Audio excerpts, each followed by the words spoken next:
Buenas noches, mis hermanos. Dios les bendiga. Sean todos bendecidos. Qué bueno que están aquí hoy en esta noche para nuestro discipulado. A todos los hermanos que están conectados, reciban un fuerte abrazo desde aquí, desde el Centro de Discipulado Mundial en Humacao.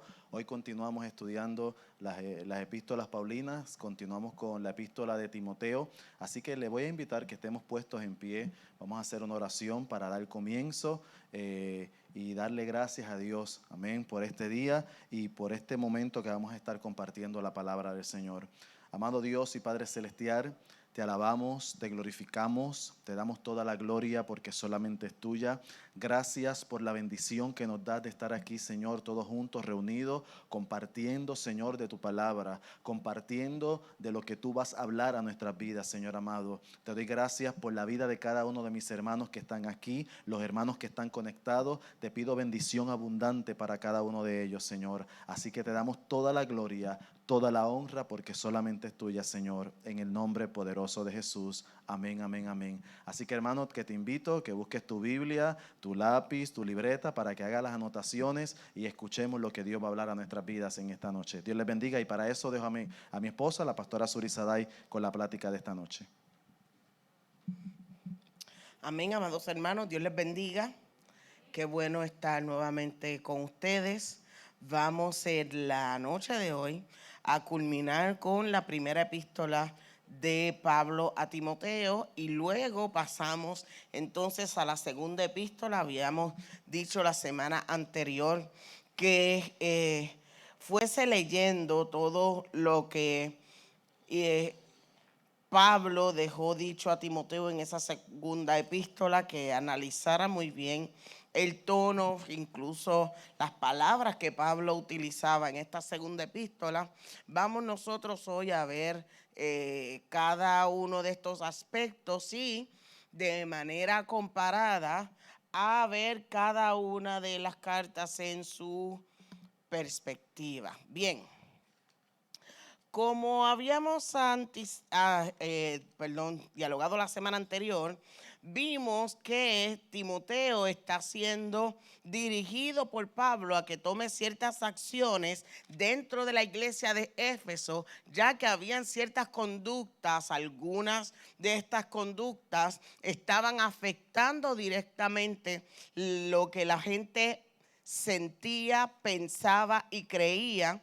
Y otras de esas conductas estaban afectando lo que la gente fuera de la comunidad eclesiástica pensaba acerca de la iglesia. Así es que Pablo insta a Timoteo a que tome postura y tome ciertas decisiones para que la vida de la iglesia pueda ser completamente saludable y que el testimonio de la iglesia en la comunidad no se vea afectado por estas situaciones que se estaban dando dentro de la iglesia en Éfeso. Como ya yo les había adelantado, la iglesia de Éfeso tenía ciertas particularidades y hablando ya en cuestión de la historia de este lugar, vimos cómo allí estaba una de las 7 maravillas del mundo, cómo ese lugar, ese templo a la diosa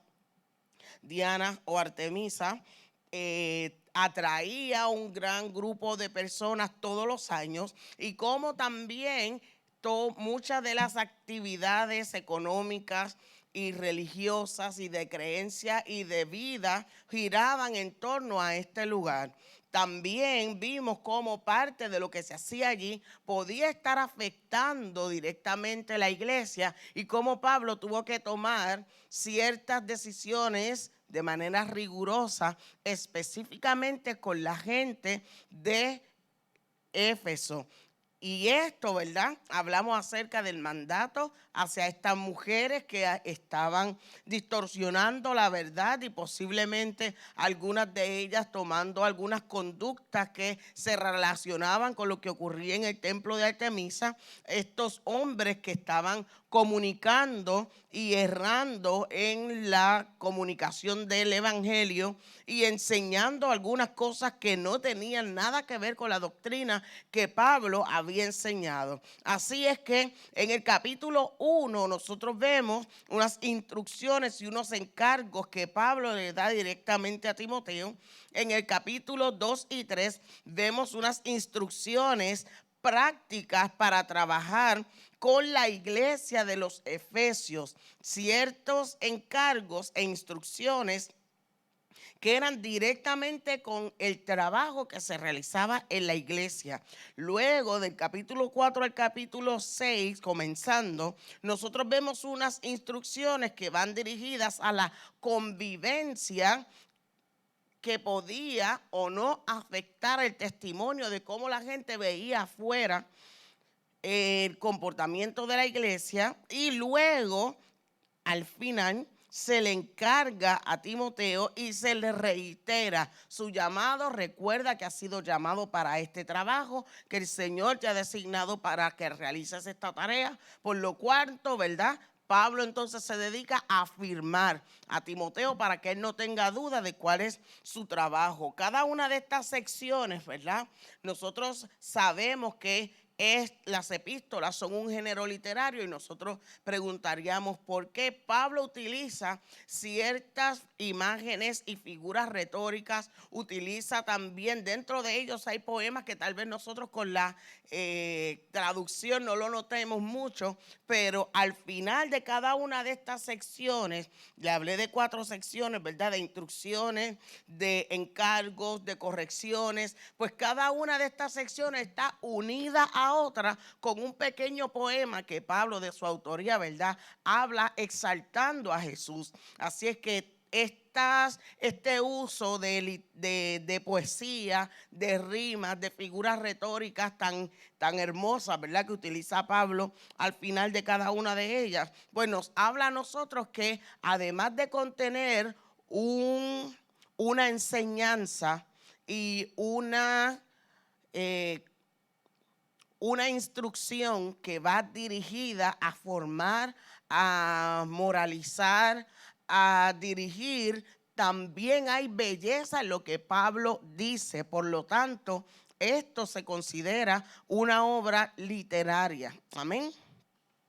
Así es que, primera de Timoteo, Pablo encarga a su pastor en Éfeso a que confronte a Himeneo y Alejandro y que ellos deben ser dirigidos hacia la verdadera doctrina, y le dice uno de los más importantes elementos que contiene la doctrina de Jesucristo es que trae unidad.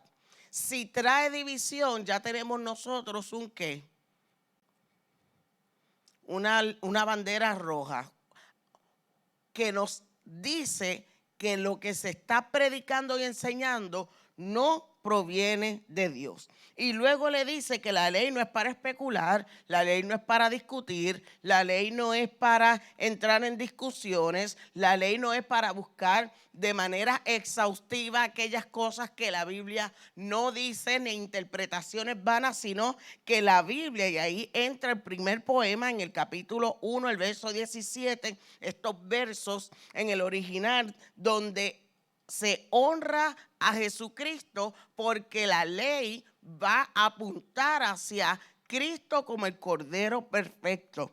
¿Qué debe hacer Timoteo? Pues defender la verdad, detener estas falsas enseñanzas y tratar directamente con estas personas que son los que están causando división. En el capítulo 2 y en el capítulo 3, nosotros vimos cómo estas falsas enseñanzas iban desde la disertación exhaustiva de la genealogía hasta a equivocadas aseveraciones acerca de lo que Cristo había dicho o no acerca de ciertos temas como la comida, el matrimonio, las relaciones sexuales y todo eso. Entonces Pablo les está diciendo, estas enseñanzas son falsas y traen todo tipo de problemas. Si esta gente está enseñando que Cristo dijo que el matrimonio es malo, las viudas jóvenes no se quieren casar. y están dando cantazos por ahí, en buen puertorriqueño, haciéndonos a nosotros gastar dinero de más, el dinero que es para las viudas verdaderas. Por lo tanto, esto hay que arreglarlo. Las viudas jóvenes que se casen. Y las que son viudas realmente son las que deben ser las beneficiadas de nuestro trabajo y del ministerio en la iglesia. Todas estas disputas por asuntos doctrinales, todas estas mujeres que están infundiendo malas enseñanzas, las compara con Eva siendo de alguna manera engañada por la serpiente antigua. Así es que estas mujeres que han sido piedra de tropiezo es porque han sido engañadas. Por lo tanto, como han sido engañadas, no pueden estar enseñando.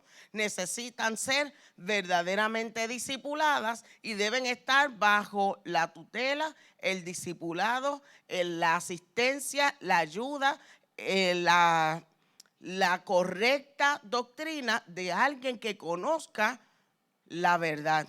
Entonces, estas mujeres deben ser puestas bajo el liderazgo de alguien que conozca realmente. La iglesia debía tener reuniones de oración con regularidad porque esto ayudaba y ayuda al pueblo de Dios creando y orando por aquellos que están en lugares altos de poder dentro del gobierno.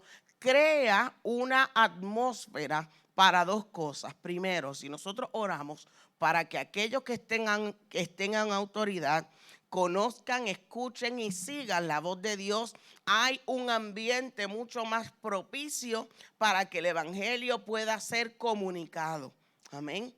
Y segundo, mientras nosotros oramos y tenemos estas reuniones regulares de oración, nos acordamos constantemente de cuál es nuestro trabajo, cuál es nuestro llamado y a qué el Señor nos ha llamado a cada uno de nosotros. Así es que esa doble función se le dice a los hermanos a través de la carta de Pablo a Timoteo: oren constantemente y oren por los que están en eminencia para que cada uno de nosotros pueda llevar el evangelio sin obstáculo. Así es que probablemente cada situación que Pablo debía confrontar en Éfeso podía desencadenar, y dijimos anteriormente, en un sincretismo religioso, por lo cual estas prácticas que se observaban afuera en otro sistema religioso no podían fundirse ni malinterpretarse como correctas dentro de las reuniones de la iglesia en Éfeso. Amén. ¿Me siguen? Por lo tanto, debían ser detenidas de manera total mientras el ministro se preparaba no solamente para detener estos falsos maestros, sino también para levantar un liderazgo que fuese eficiente, que fuese bueno, un liderazgo que modelara todas aquellas características que Pablo deseaba y que Jesucristo deseaba en un líder. Y recuerde que nosotros aquí enumeramos el que anhela obispado, y aquellas personas que van a ser seleccionadas como diáconos deben tener estas características. Aquella persona que sabe manejar bien su casa también lo va a poder hacer dentro de la iglesia de Jesucristo. Aquellos que gobiernan y dirigen su casa con amor también lo van a poder hacer en este lugar. Aquellos que no andan en excesos, no andan en borracheras, no son personas de tener múltiples parejas. Esas personas son idóneas para realizar este trabajo. Así es que finalmente llegamos nosotros a la última parte, que fue donde nos quedamos. Iba rápido, ¿verdad? Pero quería llegar hasta aquí. En 1 de Timoteo capítulo 4 en adelante, vemos nosotros los problemas en la comunidad.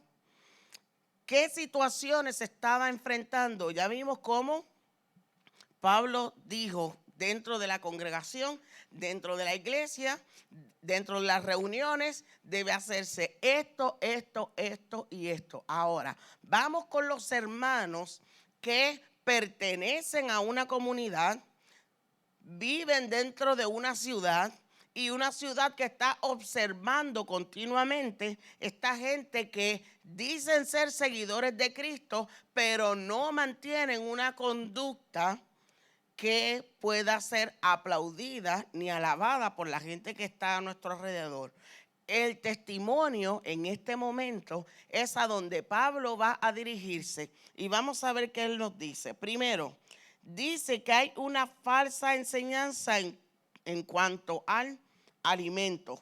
Y Pablo le dice, toda creación es buena y debe ser recibido como un regalo de Dios. Así es que otra falsa enseñanza iba dirigida hacia el matrimonio y Pablo está diciendo que estas personas que están enseñando que Jesucristo dijo que el matrimonio no es bueno o que lo desaprobaba, estaban hablando de manera falsa. Y Pablo dirige directamente a Timoteo al libro de Génesis diciendo que todo lo que el Señor hizo es bueno. Por lo tanto, de ahí en adelante, como esto es bueno, vamos a solucionar esta situación que estamos viendo dentro de la iglesia. Como se difundió la idea de que el matrimonio era desaprobado por Dios, las viudas jóvenes no se querían casar y hacían mal uso del ministerio de ayuda para las viudas. Esto en el capítulo 5, versos 1 al 16. Estas mujeres no querían casarse, pero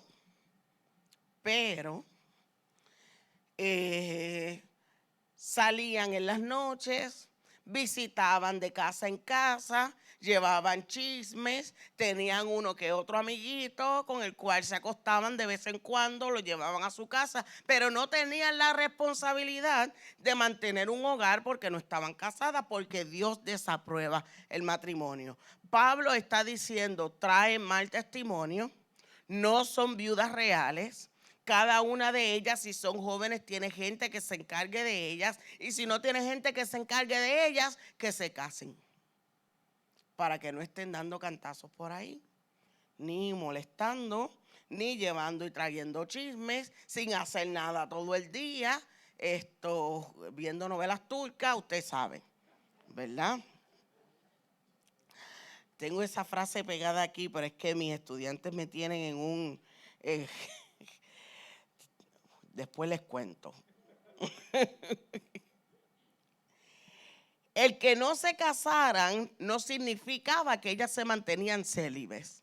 Y el que no se casaran tampoco significaba que ellas buscaran otras cosas en qué hacer, como ayudar a los demás, a ofrecerse para ser parte de algún ministerio que ayudara a las otras personas, nada de eso. Así es que malgastaban el dinero que era designado para la gente que necesitaba realmente y entorpecían la visión de la iglesia afuera en la comunidad. Y esto debía ser corregido. Otra de las cosas que Pablo trae aquí es quiénes son viudas reales. ¿A quién debe ir dirigido este esfuerzo de la iglesia que aporta para ayudar a sostener y a mantener estas mujeres? Si no tiene otra persona que le ayude y le sostenga, porque algunas viudas tenían hijos, pues los hijos deben encargarse de sus madres.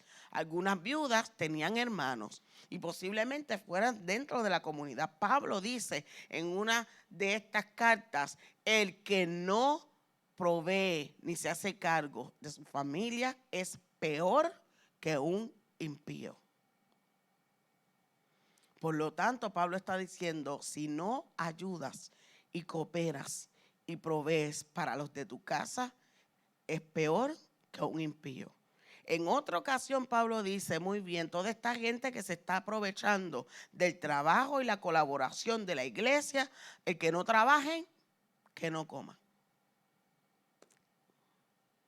Porque si usted estaba gordo y colorado y podía encontrar algún oficio que realizar, la iglesia estaba para ayudar y sostener a aquel que le faltaban recursos por razones concretas, reales y visibles, y obviamente honestas. Amén.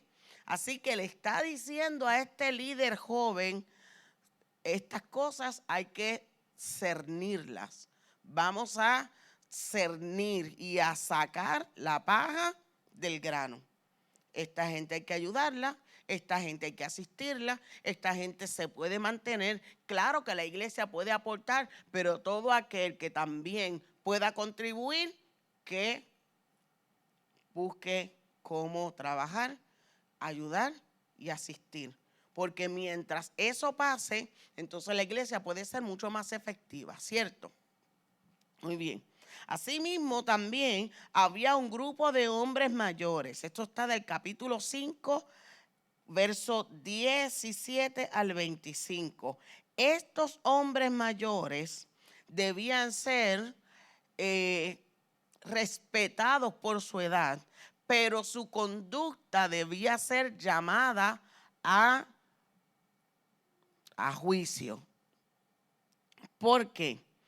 Aparentemente estos hombres mayores estaban presentando una conducta de excesos.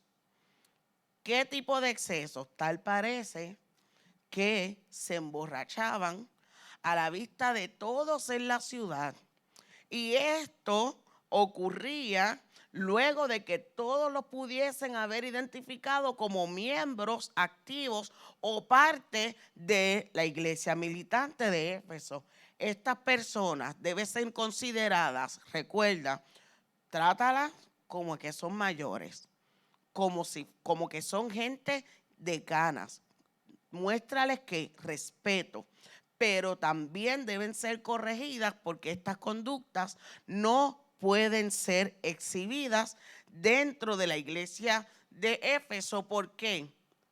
Recuerde que tenemos una gran nube de testigos y donde quiera que uno de ellos se parara y más adelante ofreciera el testimonio o hablara por su boca diciendo o relacionándose con la iglesia de Jesucristo, dañaba el testimonio porque no hay diferencia entre los que practican y se emborrachan. Dentro de los festivales religiosos, que muchos de estos excesos tenían que ver con los festivales religiosos, a tal dios, a tal diosa, en X celebración. Recuerde que Éfeso es un centro de actividad religiosa también, pues dentro de esos festivales y celebraciones era que se daban los excesos, además de que el Imperio Romano era muy dado a todos estos extremos.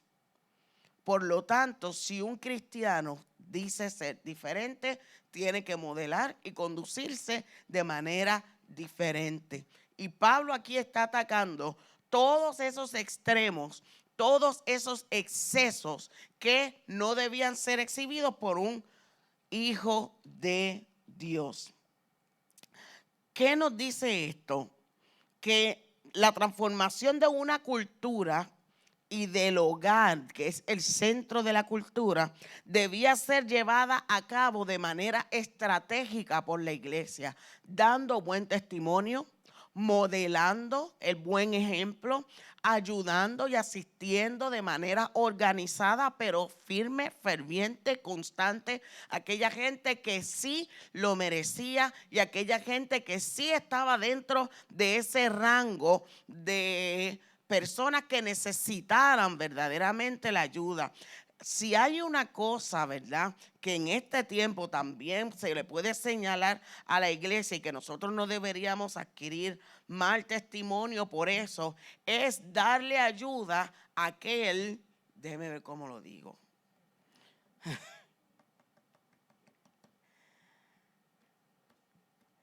otorgarle al que tiene más de lo que debería tener. Jesucristo modeló sencillez, modeló mesura. Jesucristo modeló honradez. Y entonces la iglesia debe tener mucho cuidado en exhibir en su manera de vivir excesos que el mundo va detrás de ellos, corriendo por adquirir. Y en esta sociedad de consumo, tener mucho cuidado con nosotros, no despilfarrar y no darle más. Usted me va entendiendo, ¿ok? Sí me va entendiendo. Si el Señor modeló mesura y sencillez, así mismo el que es hijo del reino debe modelar de la misma manera. Hay muchas cosas que este mundo enseña como correctas y necesariamente Dios no tiene que estar de acuerdo o alineado con esa visión del siglo XXI de lo que es estar bien o de lo que debe ser correcto, de las cosas que debemos perseguir de manera mundana. Amén. Cierro con esto. Los esclavos sí tenían igualdad en la iglesia de Jesucristo. Los esclavos sí tenían libertad. Pero ambas cosas debían ser mostradas y ejercidas de manera que no comprometiera el testimonio de la iglesia delante de esos amos que todavía eran impíos. Tu demanda de igualdad con la bandera detrás y las consignas del evangelio no podían resultar en un mal testimonio para aquel que te empleaba.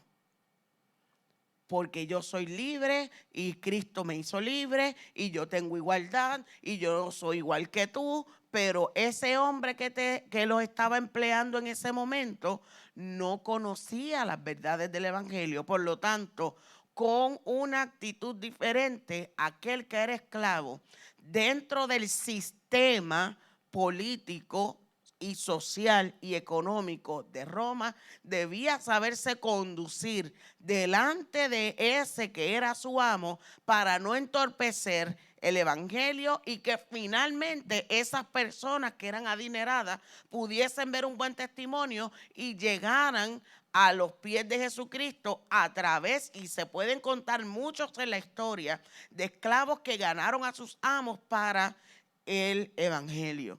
Por lo tanto, Pablo está diciendo con calma, con mucha honradez, con mucha paciencia, conduce a tus amos al verdadero testimonio y a la verdad. Finalmente, en el capítulo 6 en adelante, Pablo, del verso 3 en adelante, anima y le insiste a Timoteo nuevamente a detener a los falsos maestros. Y esto porque ellos les dice que tal parece que están cobrando sumas exorbitantes de dinero por unas nuevas revelaciones y nuevas enseñanzas. Y dentro de la congregación ellos exigían alguna suma de dinero para poder comunicar esta enseñanza. Pablo le dice a aquellos ricos: conténtense y hagan tesoros en el cielo. Estos maestros estaban traicionando las enseñanzas de Jesús y lo que Cristo modeló acerca del contentamiento y del buen testimonio mediante una vida simple. Cada uno de ellos debía saber que mientras estuviesen haciendo esto, no podían ser contados como buenos y gente capacitada para llevar una posición de liderazgo. Así que insta a las personas adineradas a que se hagan de buenas obras, ricos en generosidad, ricos en buenas obras y oportunidades para compartir lo que poseen, y que no intenten continuar cosechando de manera mala vida riquezas en la tierra.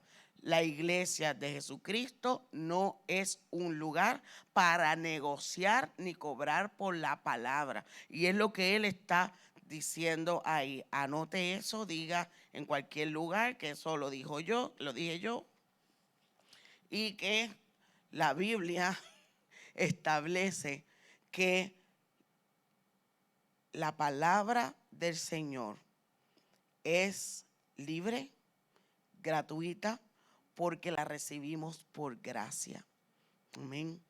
Y algo que a mí me otorgaron gratuitamente, no se le debe, además de que es invaluable, no se le debe colocar precio. Amén. Así es que una comunidad cristiana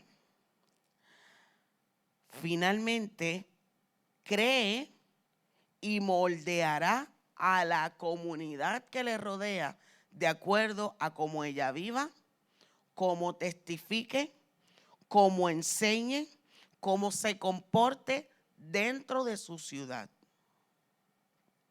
Cada persona con buen testimonio afectará, o con mal testimonio, afectará de manera positiva o negativa lo que la gente a su alrededor piense y espere de la iglesia. Amén. Toda persona con un buen testimonio o con un mal testimonio afectará de manera positiva o negativa lo que otros crean y esperen de la iglesia que está dentro de su ciudad y de su comunidad. Por lo tanto, debemos conducirnos nosotros de manera adecuada para que muchas veces con nuestro modelaje otros puedan llegar a los pies de Jesucristo. Pablo está de buen ánimo en esta carta. Y de hecho, tanto esta como la carta anterior de los filipenses, él está seguro de que va a salir de la cárcel y va a tener la oportunidad de visitar a los hermanos, de ir a compartir con ellos, de observar de primera mano la obra que se está realizando. Así es que él está haciendo planes en este momento para una vez salga de allí, como él está completamente seguro, pueda entonces reunirse y estar un tiempo con los hermanos. Ahora, efectivamente, eso ocurrió de esa manera. Algún tiempo después de su primer encarcelamiento, recuerde que él estaba en Roma, tenía alquilado un apartamento, un lugar donde él podía estar. Nosotros le llamamos apartamento, ¿verdad? Ahora. Podía recibir visitas, estaba de manera continua, aunque tenía guardas de la gente del rey y gente dentro del sistema que le ayudaban y tenía esa interacción con ellos. Podía enviar cartas, recibir cartas, la gente lo visitaba constantemente. Así es que Pablo no la pasó tan mal en este primer encarcelamiento en Roma. Él sale de allí, retoma su ministerio, comienza otro viaje misionero en el cual llega hasta Finisterre, o el final de la tierra, como se le conocía en aquel momento, lo cual es ahora la península ibérica o España y Portugal. Llega, se cree que hasta el territorio que pertenece a España en este momento. Así es que esto fue lo que Pablo realizó durante su primera única liberación de su primer encarcelamiento en Roma. Ahora, mientras Pablo estaba realizando estos viajes misioneros, sube al trono Nerón.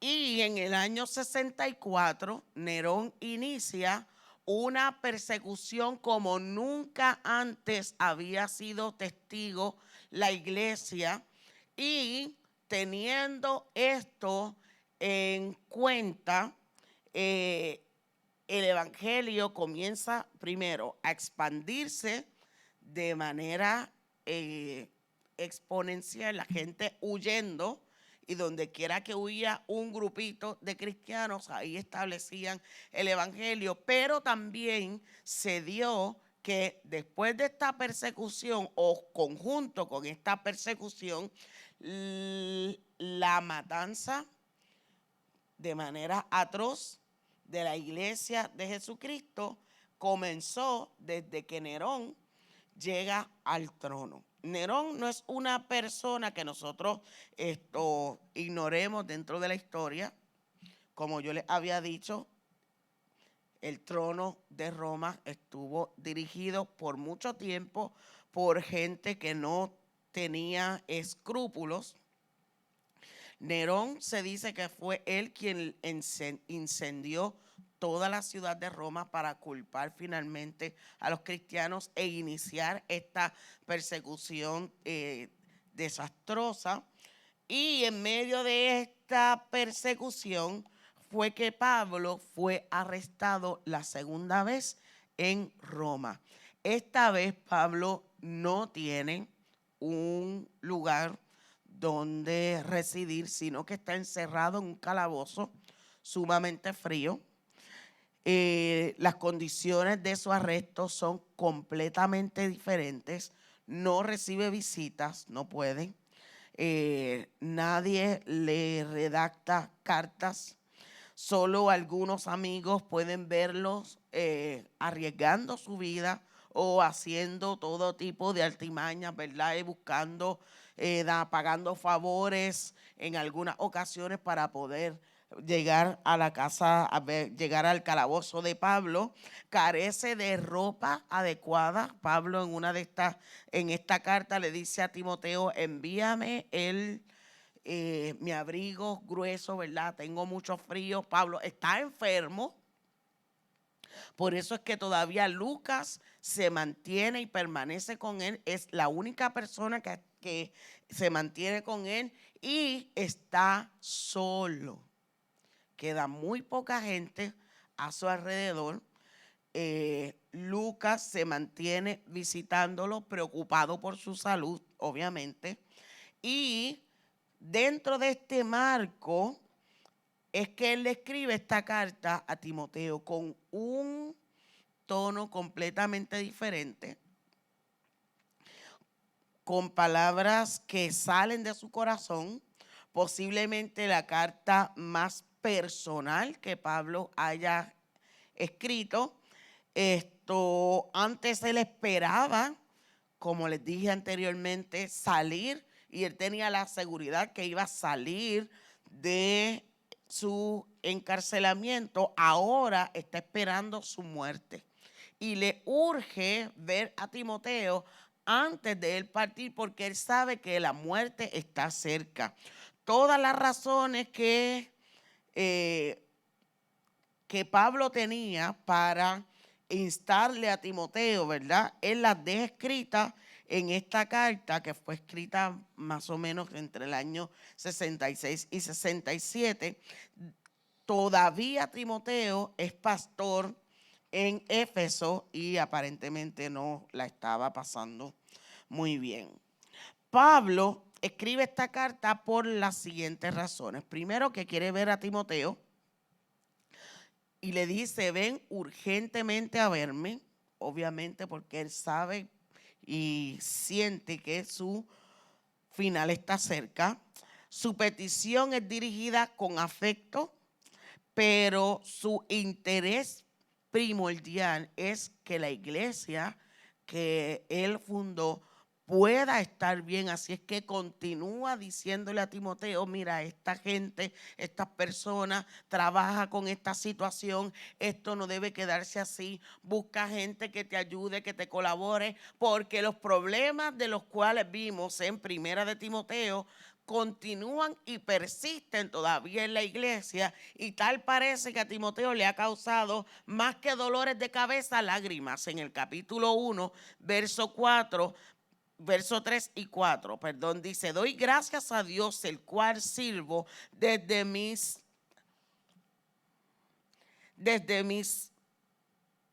al cual sirvo desde mis mayores con limpia conciencia, de que sin cesar me acuerdo de ti en mis oraciones noche y día, deseando verte, al acordarme de tus lágrimas para llenarme de gozo. O sea, quiero verte y oro por ti de noche y día, acordándome de tus lágrimas, y quiero verte para llenarme de gozo. Así que tal parece que Timoteo había pasado una que otra situación de dificultad estando en Éfeso. Así es que Pablo está diciendo, permíteme, ven a verte para confortarte, pero siempre estoy orando por ti. En su soledad, Pablo desea ver a su hijo porque presiente que Timoteo no va a llegar a ese encuentro final. Y esa es la razón por la cual Pablo incluye solemnes discursos, algunos de ellos, ¿verdad? Tal parece que Pablo está pasando el batón a este hijo amado y le está animando de manera firme pero cariñosa a que Timoteo haga y persista en aquellas cosas que Pablo le ha enseñado. Este es el testamento, la última voluntad de Pablo, y es su última carta, la última. Aunque Pablo parece esto y se nota muy ecuánime, muy versado, continúa con su estilo maravilloso de escribir, pero también no solamente habla el apóstol, vamos a ver que aquí habla un padre, habla un líder, habla un amigo, y a veces, aunque parece ceremonioso y solemne, se nota cierta tristeza si es que habla un hombre con un corazón abierto también. Vamos a ver todas esas facetas de Pablo en esta carta que es cortísima, tiene solamente 4 capítulos. Esta carta no tiene un orden literario, ni verdad, ni una estructura como la que nosotros vamos a ver en las otras. Es una estructura bastante simple. Haz esto, ven a verme, y salta de un tema a otro, porque Pablo siente urgencia de expresar en una carta cortita, que es para decirle a este hijo, ven a verme, siento que mi tiempo se está acabando, pero también quiere dejarle saber que estos asuntos que son sumamente importantes no pueden ser pasados por alto. También esta carta es una enseñanza importante para aquellas personas que piensan que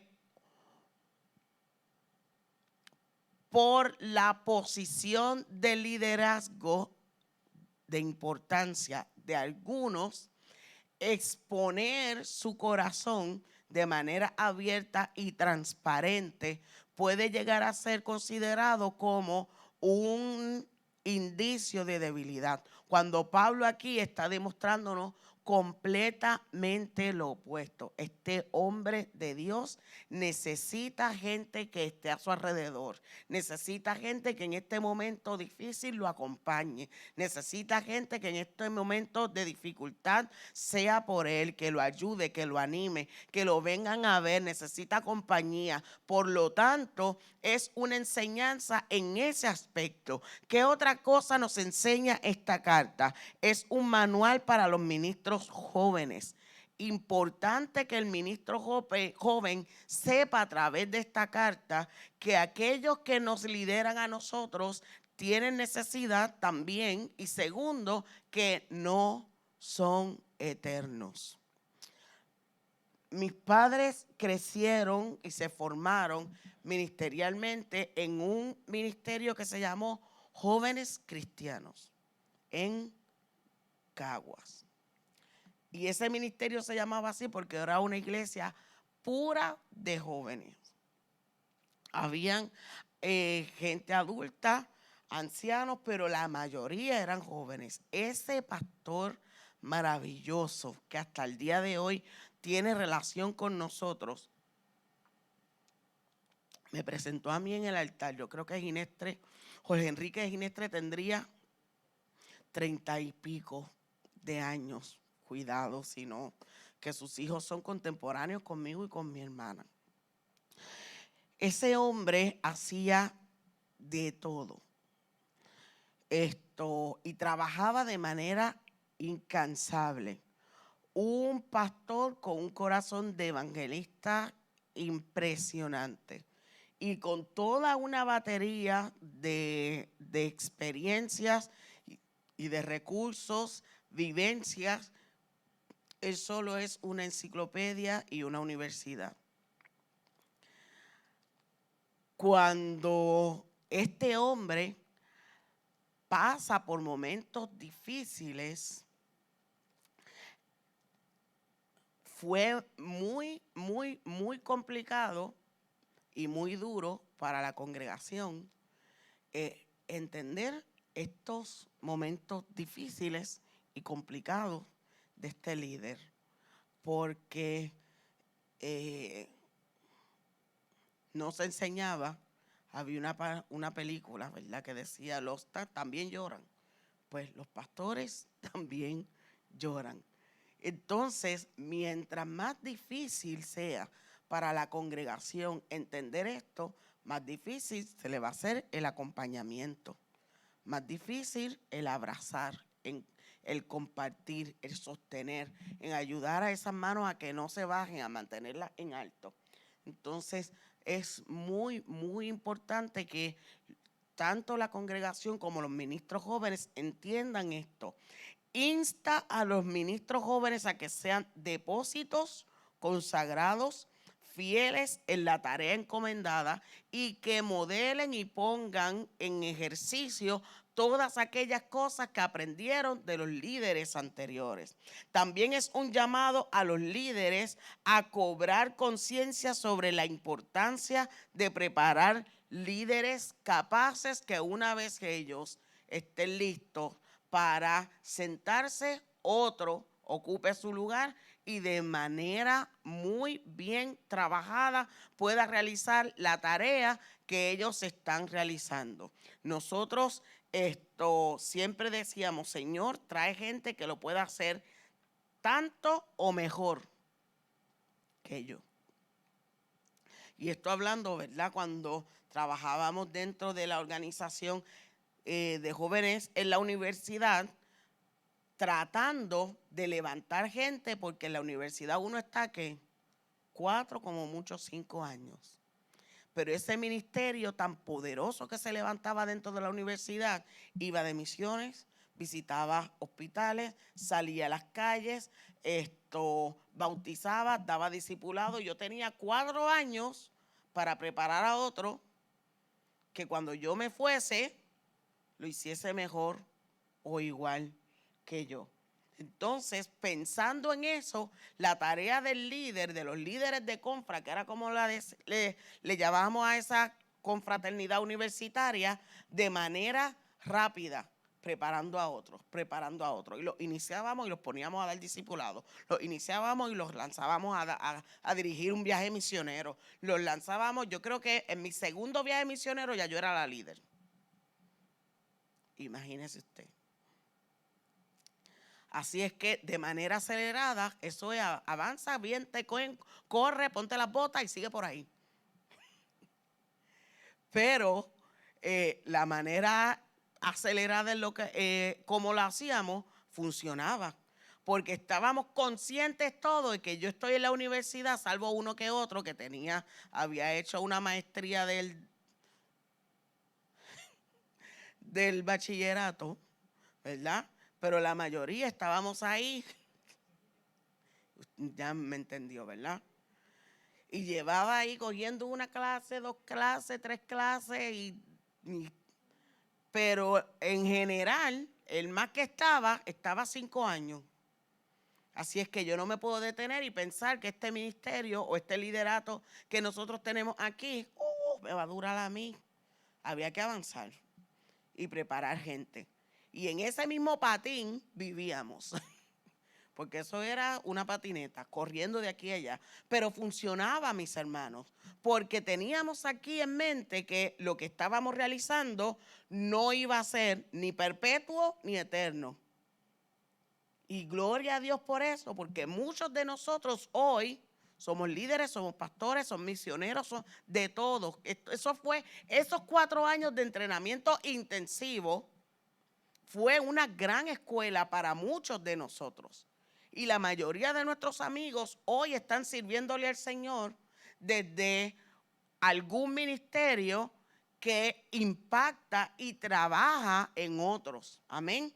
Por lo tanto, eso es lo que nosotros podemos ver, ese llamado a preparar a gente capaz que pueda, una vez uno se siente, ponerse los zapatos, amarrarse las botas y continuar con el trabajo. Alerta sobre la realidad de que los ministros son finitos. Todo ministerio tuvo un inicio y tendrá un tiempo de final. Por lo tanto, no podemos amarrarnos a ciertas posiciones de manera perpetua. Yo conozco el pastor del que fue mi pastor. Yo recuerdo haber ido a la celebración número 75 de su ministerio, mis amados hermanos. De hecho, murió en el altar, sentado. Ese hombre había comenzado a pastorear a los 15 años de edad. Cuente usted cuántos tenía cuando nosotros subimos a Trujillo Alto, a celebrar el aniversario número 75 de ese hombre, de ministerio. Eso es agotador. No sé, no tengo idea, que después yo me senté con mi pastor Carmelo Reyes Machuca a preguntarle, pastor, cuénteme, ¿cómo llegó hasta allá? Entonces, es importante que nosotros sepamos cuándo nos pusimos las botas y cuándo también enganchar los guantes para permitir que otros bien trabajados puedan realizar esa tarea. ¿Qué más nos dice esta carta? Es un llamado a no avergonzarnos del evangelio en tiempos difíciles. Y es una de las primeras cosas que Pablo le dice a Timoteo. No te avergüences del evangelio, porque en este momento ser cristiano representa una ¿qué? Una vergüenza. Son los perseguidos, son los encarcelados, son los que toman como antorchas para iluminar las calles de las vías romanas, son los que son lanzados al circo romano, son a los que se le acusan de haber encendido toda la ciudad. Por lo tanto, ser cristiano no es ya una cuestión de elitismo, es una vergüenza. Y Pablo le está diciendo a Timoteo, no te avergüences como otros, porque otros ya habían abandonado a Pablo porque simplemente ellos no querían ser relacionados con alguien que estaba en la cárcel y que había sido tratado como un delincuente. Y le está diciendo a Timoteo, no te avergüences del evangelio. También nos insta y nos dice que nosotros somos como soldados, como atletas y como labradores del reino. Y estas analogías nos dan mucha enseñanza a nosotros. Un soldado lucha por un bien mayor y ese bien mayor es común. Un atleta compite no solamente por una gloria personal.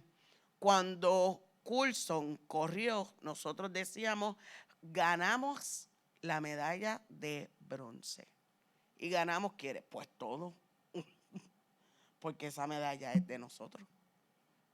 Y no decimos ganó fulano. ¿Qué decimos? Ganamos. Por lo tanto, un atleta no compite solamente por una gloria y una marca personal, sino que es para levantar el nombre de la nación o del lugar o del equipo que representa. Y por último, un labrador no solamente siembra para el beneficio propio. Un labrador que siembra sabe que una poca y reducida porción de lo que está sembrando posiblemente sea para sí, pero el resto de lo que ha invertido su trabajo, sangre, sudor y posiblemente preocupaciones y lágrimas, es para alimentar y el sustento de otros. Por lo tanto, como soldados, como atletas y como labradores del reino, debemos ser y conducirnos nosotros. Por último, Pablo le dice a Timoteo, la palabra de Dios no está presa. Yo estoy aquí y desde este lugar puede continuar corriendo la palabra del evangelio. No te detengas. Finalmente voy a leerles unos cuantos versos importantes y con esto cerramos de esta carta que, como les dije, es muy corta pero tiene mucho del corazón y de lo que Pablo quería dejarle saber a Timoteo como última voluntad. Número 1, capítulo 1, versos 6 al 9, dice: por lo cual te aconsejo que avives el fuego del don de Dios que está en ti por la imposición de mis manos, porque no nos ha dado Dios espíritu de cobardía, sino de poder, de amor y de dominio propio.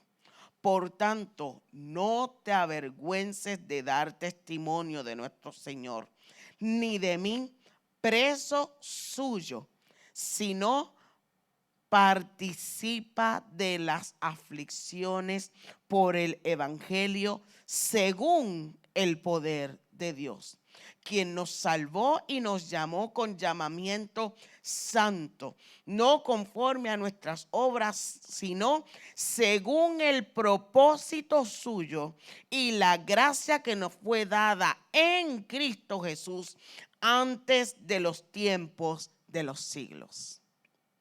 Qué maravilloso. Pablo le está diciendo, no te avergüences de dar testimonio. No te avergüences de Jesucristo. No te avergüences del evangelio.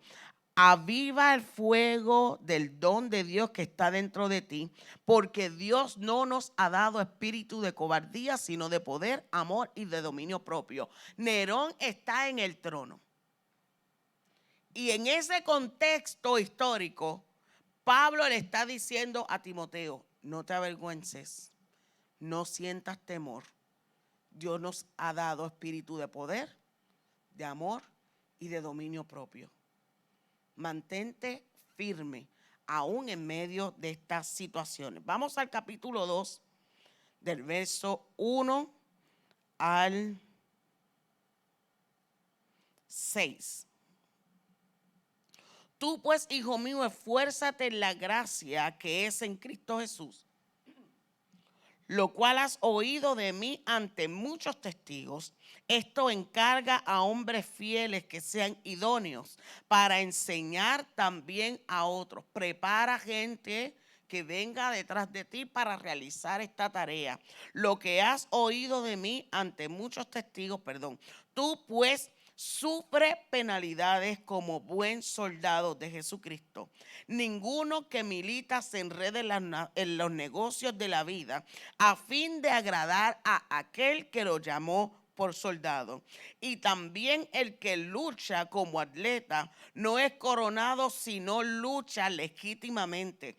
El labrador, para participar de los frutos, debe trabajar primero. Considera lo que te digo y el Señor te dé entendimiento en esto. Acuérdate de Jesucristo, del linaje de David, resucitado de los muertos conforme a mi evangelio, en el cual sufro penalidades, hasta prisiones a modo de malhechor, mas la palabra de Dios no está presa. Aun cuando Pablo estaba allí, estaba instándole a Timoteo, continúa dando la palabra de verdad, porque la palabra no está presa. En el capítulo 3, verso 1 al 6, dice y advierte a Timoteo acerca de la futura apostasía. Vienen tiempos complicados. Vienen tiempos malos. Esto es casi un espejo, mis amados hermanos. Por lo tanto, ¿qué tú debes hacer? También debes saber esto, que en los postreros días vendrán tiempos peligrosos, porque habrán hombres amadores de sí mismos, avaros, vanagloriosos, soberbios, blasfemos, desobedientes a los padres, ingratos, impíos, sin afecto natural, implacables, calumniadores, intemperantes, crueles, aborrecedores de lo bueno, traidores, impetuosos, infatuados, amadores de los deleites más que de Dios, que tendrán apariencia de piedad, pero negarán la eficacia de ella. A estos evita, resiste. ¿Qué otra palabra nosotros podemos utilizar? Estas personas que parecen que aman la piedad, parecen que aman el evangelio, parece que aman las palabras de Jesucristo y la sana doctrina, pero son engañadores. Evita, repele, trata de mantenerte firme en lo que yo te he enseñado. Finalmente, Pablo da una conclusión, saludos, bendiciones, y lo primero que le dice es en este cierre: procura venir pronto a verme. Y saluda a estos hermanos entrañables que él tiene. Ahí tenemos en el capítulo 4, verso 19, saluda a Priscila y Aquila y a la casa de Onesíforo, y todo este grupo de personas que han estado con él y se han arriesgado ellos mismos para visitar y acompañar a Pablo en sus prisiones. Habla acerca de tráeme mi abriguito, estoy pasando frío, ¿verdad? Y cierra entonces Pablo con esta petición. Se dice que Timoteo no llegó a ver a Pablo. Hay otros que piensan que sí, por ciertas cuestiones de historia, pero la mayoría concuerda en que esto posiblemente no haya sido de esa manera. Como hay disparidad en cuanto a este hecho final, pues nosotros no podemos asegurar que haya sido de una u otra manera, pero sí, aún en su carta última, Pablo expresa aquellas cosas que son importantes tener nosotros presentes como ministros del Señor en tiempos difíciles, en tiempos complicados, en tiempos de apostasía, pero nos asegura es posible mantenernos firmes, sin temor, obedeciendo al llamamiento que el Señor puso en nuestras manos. Amén. Así es que, mis amados hermanos, hemos concluido con el estudio de las cartas de Pablo a Timoteo. Repase nuevamente, escudriñe, rebusque, no se quede únicamente con lo que hemos estudiado aquí, conviértase en un autodidacta de la palabra del Señor, lea, escudriñe, la palabra se comunica una parte con otra, habla entre ellas, que es viva, es eficaz, así es que usted puede hacer estos mismos ejercicios en casa. Continuamos la semana que viene con las cartas que nos restan de Pablo, con las cartas pastorales o las cartas desde la cárcel, así es que usted continúe leyendo y nos vemos aquí entonces este viernes y el próximo domingo en nuestra reunión general con el favor del Señor. Dios les bendiga a todos y esperamos que el Espíritu Santo les haya conducido y arrojado mucha luz a medida que nosotros vamos disertando y estudiando estas cartas. Les bendecimos, nos vemos el domingo.